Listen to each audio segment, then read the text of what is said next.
Hello and welcome to the official Xbox podcast. I'm your host, Tina Amini, and we have a very special episode today, as you can probably tell by the fact that I'm joined by Phil, Sarah, and Matt. Welcome.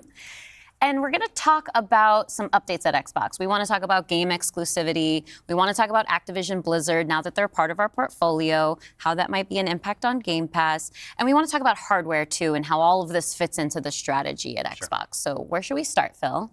Well, when we originally had planned for the show, starting back in December, I think we probably would have started with Activision Blizzard, maybe talked a little bit about the exclusivity with some of the news coming up, and then hardware.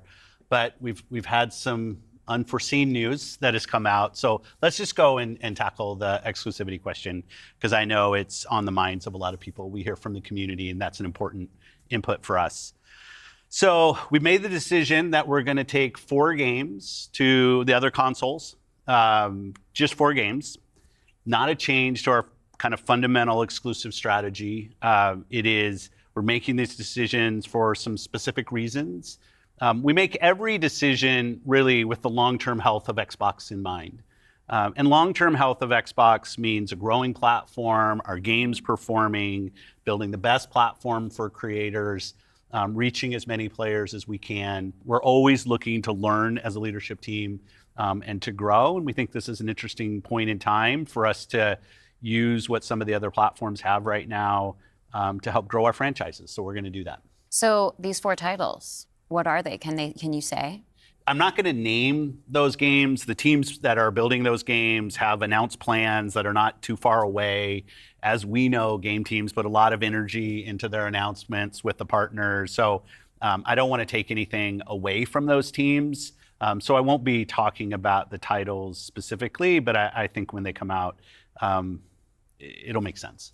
Can we say if either of those titles are Starfield or Indiana Jones? They are not Starfield or Indiana Jones. Well, what was the criteria in how the team was thinking about selecting those 4 titles? Let me start a little bit outside of that, and then I'll get to the 4 specific games that we're talking about right now.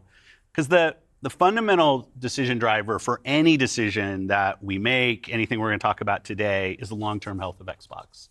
That we're running a growing platform that is reaching more players, that our games are having as much success as possible. And I do have a fundamental belief that over the next 5 or 10 years, exclusive games that are exclusive to one piece of hardware, are going to be a smaller and smaller part of the game industry. And that's not some great insight, because if you look at the last 10 years and what the biggest games are today, it's a natural place. Whether it's one console and PC, multiple consoles, mobile console and PC, you see big games landing on multiple platforms. And we want to be a great platform for creators that are trying to realize that potential. But now back to the specifics of the question on these four specific titles. We looked at games that are over a year old, so they've been on Xbox and PC for a while. A couple of the games are community-driven games, new games that kind of first iterations of a franchise that have reached their full potential, I'd say, on Xbox and PC. There's always growth. Franchises that we obviously want to continue to invest in. Part of having the ability to continue to invest is that the businesses behind those franchises continue. We think it's important that these service-based games that have communities behind them, that they can have confidence that they're going to exist in the future. So 2 of them, kind of community-driven games that will end up on other platforms and give us the ability to continue to invest in them. We think that's great for the business and great for the communities, more players to play with. I'd say 2 of the other games are smaller games that were never really meant to be built as kind of platform exclusives and all the fanfare that goes around that. But games that our teams really wanted to go build, that we love supporting creative endeavors across our studios, regardless of size. And as they've realized their full potential on Xbox and PC, we see an opportunity to utilize the other platforms as a place to just drive more business value out of those games, allowing us to invest in maybe future iterations of those, so sequels to those, or just other games like that in our portfolio. And when we don't damage Xbox and we can grow our business using what other platforms have and to help us with that, we're going to do that. And that's really the story behind these 4 games. And last thing I'll say, looking forward, I think there are there is an interesting story for us of introducing Xbox franchises to players on other platforms to get them more interested in Xbox. We think there's a good brand value for Xbox there. So 4 games, no promise beyond that. So if you're on those other platforms and you see these 4 games coming, please don't take it as some signal that everything's coming. It's not. And we're going to learn. So when you are thinking about the future and this concept of live service games, games that can benefit from bigger audiences, new audiences, how does that apply to future titles and how you're applying that criteria there? Yeah, there's really no fundamental change to how we think about exclusivity. We just came out of Developer Direct, which was an awesome show, where we showed great games that are coming to Xbox and PC and cloud, which really makes them accessible to hundreds of millions of people. So it's this kind of, we're really focused on a couple platforms and what's going to show up there. But our key of play the games you want with the people you want, anywhere you want, when everybody plays, we all win. These have been part of our strategy for years and will continue to be. Our focus is on how do we continue to grow the games industry by reaching more players in more places, and how do we grow Xbox as part of that. Xbox is a hardware platform, Xbox is a publisher of great games, and Xbox as a platform for the world's best creators. Mm-hmm. And then knowing that, how do we think about our first-party games and Game Pass? Yeah, well, to build on what Phil just said, one thing I would add, as you were talking about growth, is just that we've sort of seen this inversion over the last 5 years where it used to be that the platform was the biggest thing. That's right. And the games would sort of tuck in within the platform. Today, big games like a Roblox or a Fortnite could actually be bigger than any one platform. Yeah, and that really has changed the way that we think about things. So in the midst of all that, I think we at First Party can come back to sort of some core principles. First, that all of our games will be on the Xbox platform. Second, all of our games will go into Game Pass on day one. And third, we know that Game Pass will only be available on Xbox. So there's sort of starting points for us. As Phil mentioned, there are games today that you can play that only can be found on Xbox. And at the same time, we want to bring more of our games to more players. So we're going to continue to look at that. Kind of moving aside, though, from some of those and thinking more about what does it really mean for the player, to me, the 2 key things are cross-play and cross-save. Those things allow us to deliver on the promise of Xbox, which is play with your friends where they are, play on the devices you want, play the games you want. So that is really only possible at a practical level when you know that your saves and your player are going to be able to move across all those parts. So not all of our games today are necessarily built to take advantage of that. There still will be some games that don't. As we bring more teams into the Xbox family, there's some catch up to do as we get there. But that cross-play, cross-save is like so fundamental to what we're doing, and I think is something that we as First Party get such a good benefit from being so close to the platform. Yeah, absolutely. I mean, that's one of the things, like you said, all of our games are always in Game Pass. And so I'm excited to announce, with the coming together that we had with Activision Blizzard King, that Activision and Blizzard games are coming to Game Pass, starting with Diablo 4 on March 28th, which I'm super, super excited to share today. And it's all part of our commitment to make Xbox, the Xbox experience and the games that we build as widely available as possible. So now the 34 million Game Pass members can all enjoy the fantastic experience of Diablo 4. Amazing. Can we come back to the point, Phil, you mentioned at the top, this isn't really a change in strategy for us. Can you recap for me how it isn't? Yeah, and I thought both Matt and Sarah did a really nice job of talking about what we're doing on Xbox, where we're going. If you take a platform feature like Xbox Play Anywhere, which has been a promise that we've made on our first-party games, that you can buy our game once, you're going to get to play across Xbox and Windows. I think we're the only platform that does this. That makes it possible for you not only to play with your friends wherever they are, but to know that you actually have multiple entitlements to the games. I think that's a technology I would love to see applied to more platforms. But it is this view that people are going to play Xbox in multiple places.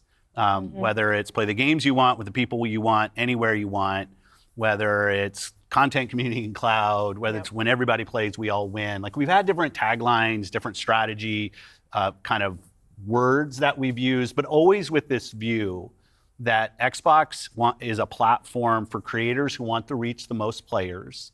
Our investments in xCloud, our investments in franchises like Minecraft and now Call of Duty and other large franchises so that we learn how to build those. This has been a strategy that we've been on for, I'd say, a decade.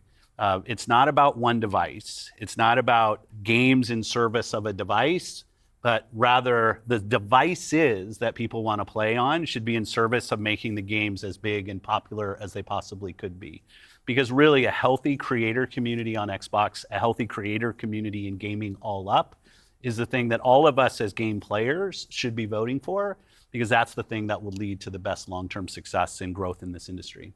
And my understanding, just from listening and learning from you three over the past few weeks, just understanding what's happening with Xbox, is that we see trends with player behavior where people are playing on multiple devices. That is the reality. And we have put some games out on multiple platforms before. So my understanding is that that's been good for players. How does that come back to the business with all of that in mind? Yeah, as you said, we have shipped games on other platforms. In fact, realistically, if you look with the addition of Activision and Blizzard and ZeniMax, we're one of the largest game publishers on PlayStation. We're one of the largest publishers on the Nintendo Switch, especially when you put Minecraft into the equation as well. And now we're one of the largest publishers on mobile platforms as well. And that's not something that we want to back away from. We want to continue to be building great games that millions and millions of people can love, and that they can play those games where they want to go play. But we do understand the business success that Xbox has to have. Us as leaders in this business, the system today, the system that all companies that we play video games from, is a world of you got to be growing your business. Growth in our Xbox business is critical to the long-term health of Xbox. Many people know I've been on Xbox for over 20 years. And I want to make sure Xbox is in the best position for the next 20 years. That means healthy player community, healthy creator community, and healthy business. So when we look at opportunities to allow more people to play, more people engage, more people to buy, more people to subscribe, it's all about putting Xbox in the best position. And our hardware is a critical component of that. The absolute best experience somebody has on Xbox is hardware that your team builds and that people play on. But that's not going to be everybody. We fully accepted that we're going to have Xbox players across all kinds of devices. So I think a lot of people think about 2023 as this incredible year for gaming. And in a lot of ways it was. There were some really amazing releases that I think we all enjoyed. But what were the signals behind the scenes that maybe indicated how we wanted to look at the future of Xbox and how we kind of keep up with the industry? Yeah, such a good question. And I think it's, as people who care about the industry, which I assume is people who are watching this, it was an amazing year. Some great launches, some of the games that I think will stand the test of time and people will be talking about a decade from now. But it's an industry that didn't really grow. And what happens when an industry doesn't grow? You end up with some job eliminations, which we had. We had even our own hard decisions to make about building a sustainable business for ourselves, but in no way were we alone in that. When you think about a healthy industry, I want players who believe that they will find the best games on the platforms that they love. I want people who invest their careers in working here to feel like this is a place that they can be successful. And that really is down to being part of an industry that is growing. If you listen to Lisa Su, the AMD CEO, she'll say that AMD-powered consoles are likely to decline in 2024. I think there's an amazing set of games coming in 2024, but if we don't get to growing as an industry, the industry will struggle. And today there's really two choices on how do you grow the industry. Do you say I have a fixed number of players, the players that we have today, and do I find new ways to monetize those players to get more money from the players that I have? Or do you think about how do I expand the business I have by finding new players and adding those to the base of players that already play? Our focus on Xbox for the last decade has really been on that latter point of how do we make sure Xbox is growing for our players, growing for our creators, so those people are finding success on our platform, which will grow the Xbox business and put Xbox in a position to be very strong for years and decades to come. Matt, earlier you were talking about these growing gaming communities, how they're incredibly large, and comparable on such a different level when we think about console audiences. Like you mentioned Roblox, you mentioned Fortnite. So how are we're obviously thinking about our responsibility, our hardware responsibility is supporting the growth of gaming communities. How has that actually shown up for the players? Are there other games we can speak to from our portfolio? Well, as Phil mentioned, I mean, two of the biggest ones for us, Call of Duty and Minecraft, I mean, they are driven just from the bottom up by the communities of people that play those games, which is so great. I think about it, for the player community, it comes down to where are the friends, where are the people you play with, and then equally important is where have you built up your library of games, right? Where have you invested? Where's that library? I think those two things probably are some of the biggest influences on where people choose to play and what devices they choose to play. Yeah. When we think about, on the other side, the developer side, just any game developer wants their game to find the biggest audience possible. That's just the nature of building a game. You want people to enjoy and participate in what you've made. And I think we're in a unique position to deliver on that just because we are the platform. We build hardware, we've got a first-party games group, and then we've got a system that ties that together, that brings together your friends, your progression, your achievements, all of that. And I think that's really what has contributed to the momentum behind some of these communities. Yeah, absolutely. I mean, when you just step back and you look at the history of the industry, we've moved from a place where it used to be that someone built and launched a game to accelerate hardware to actually the things we do with our hardware and with our platform are all in service of making those games bigger. And we think about that across all of the investments we make, the consoles we build, the investments we do with things like cross-play, cross-progression, the things that we're doing with cloud. How do we actually give more options to game creators so they can have the greatest success? I think one of the fun recent examples about this is actually Palworld. Palworld was able to launch, they were a game preview, they launched in Game Pass, they also simultaneously launched in Steam. And through the combination of those things, Pocket Pair was able to have this outsized success, and it was the largest third-party Game Pass launch ever. And that's all because we give creators options on how they can launch their games. We've got subscription, we've got retail, we've got free-to-play, we've got game preview. We have the consoles, we have our experience on PC, and they can access all of those things. And when we step back and we just look at the performance of our platform all up, we know it's working. We're at the highest level of users on console, the highest level of users on PC, the highest level of users on cloud ever. We have double-digit growth rate on PC and cloud, places where we're enabling creators to actually reach new players beyond the console ecosystem. And that's why we're leaning into it and doing more, because we see all those signals. So we're talking about the role that hardware plays for creators, for the games and those communities. What about the role that hardware plays for us as a business, for Xbox? When we look at our hardware, it really is, and Phil said this earlier, it's where you get like the most flagship seminal experience of Xbox. And it also represents a developer target. Our developers can build the specs of our hardware, and we invest to make sure they know when they do that the games are going to run great on our hardware, but they're also going to be able to be accessed across any screen because of all the other investments we make. So we're giving them an easy way to access as many players as possible. And we actually have more creators right now building for Xbox than ever before by nature, thousands of them by nature of those investments. And we got more to come. There's some exciting stuff coming out in hardware that we're going to share this holiday. And we're also invested in the next generation roadmap.